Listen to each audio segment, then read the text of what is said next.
जय श्री राम।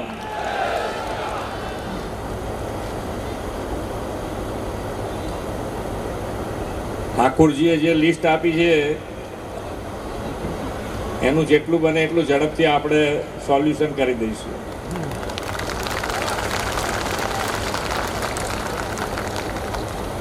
યશસ્વી વડાપ્રધાન શ્રી નરેન્દ્રભાઈ મોદી સાહેબના દિશા દર્શનમાં આ વખતે 22મી માર્ચ બિહાર સ્થાપના દિવસની ઉજવણી આપણે દેશભરમાં વ્યાપક રીતે કરી છે.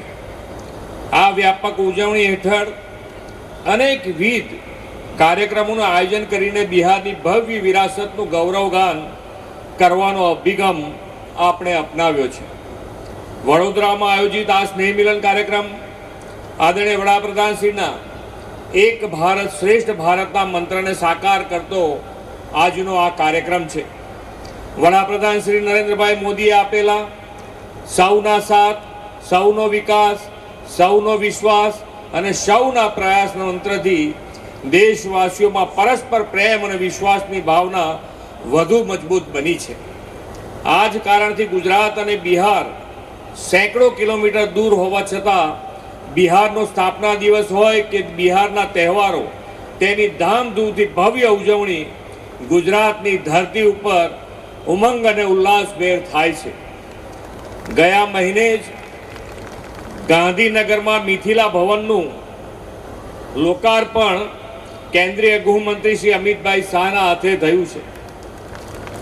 થોડા સમય પહેલા અમદાવાદમાં આવો જ બિહાર દિવસ આપણે સાથે મળીને ઉજવ્યો છે. વડાપ્રધાનશ્રીના નેતૃત્વમાં ગુજરાતમાં થયેલા વિકાસની સુવાસ ચોમેર ફેલાઈ છે. પાછલા વર્ષોમાં બિહાર પણ ગુજરાતના વિકાસમાંથી પ્રેરણા મેળવીને વિકાસના માર્ગે અગ્રેસર બન્યું છે. માતા સીતાની જન્મભૂમિ બિહાર તો મહર્ષિ વાલ્મીકીના તપની અને ભગવાન બુદ્ધના જ્ઞાનની ભૂમિ પણ બિહાર જ છે. જ્ઞાન, પરંપરા અને સાંસ્કૃતિક વારસાની ભૂમિ બિહારે હંમેશા દેશને નેતૃત્વ અને નવી ઉર્જા પ્રદાન કરી છે. ઇતિહાસના ગૌરવશાળી પ્રકરણોથી લઈને આધુનિક ભારતના નિર્માણ સુધી બિહાર દરેક ક્ષેત્રમાં પોતાની અમી છાંટ છોડી છે. આદરણીય વડાપ્રધાનશ્રીના માર્ગદર્શન હેઠળ એનડીએ સરકાર બિહારને પ્રગતિ, સમૃદ્ધ અને આત્મનિર્ભરતાની નવી ઊંચાઈઓ પર લઈ જવા માટે પ્રતિબદ્ધ છે. આજના અવસરે હું બિહાર પ્રદેશના નાગરિકોને સુખ, શાંતિ અને પ્રગતિની શુભેચ્છાઓ પાઠવું છું. ભારતીય ઇતિહાસને ગૌરવ અપાવનારું બિહાર આજે કર્તવ્ય કાળમાંથી પસાર થઈ રહ્યું છે. બિહાર અને સંસ્કૃતિ એ પરંપરાનું કેન્દ્ર પણ છે. વીર અને મહાન વ્યક્તિઓની આ પવિત્ર ભૂમિ અનેક ક્ષેત્રમાં અગ્રેસર રહી છે. આજે એક અનોખો સંયોગ પણ છે કે પટનામાં જન્મેલા શીખ ધર્મના 10મા ગુરુ ગોવિંદસિંહે ખાલસા પંથની સ્થાપના આજના બૈશાખીના શુભ દિને કરી હતી. આ અતુલ્ય ભારતનું શ્રેષ્ઠતમ ઉદાહરણ છે. બિહાર અને જ્ઞાન અને વિકાસનું કેન્દ્ર છે. સાંસ્કૃતિક વારસાની ભૂમિ છે. સમગ્ર વિશ્વને શાંતિ અને અહિંસાના પાઠ શીખવનાર બુદ્ધ અને જૈન ધર્મનો વિચારનો પ્રચાર અને પ્રસાર પણ બિહારમાં ખૂબ થયો હતો. આદરણીય વડાપ્રધાનશ્રીના નેતૃત્વ અને માર્ગદર્શનમાં ચાલુ નાણાકીય વર્ષમાં બિહારના મખાના બોર્ડની સ્થાપના કરવામાં આવી રહી છે. મને દ્રઢ વિશ્વાસ છે કે બિહારના રહેવાસીઓ તેમની પ્રતિભા, દ્રઢ નિશ્ચય અને સખત મહેનતના બળ ઉપર વિકસિત બિહાર અને વિકસિત ભારતના નિર્માણમાં યોગદાન આપવાના છે.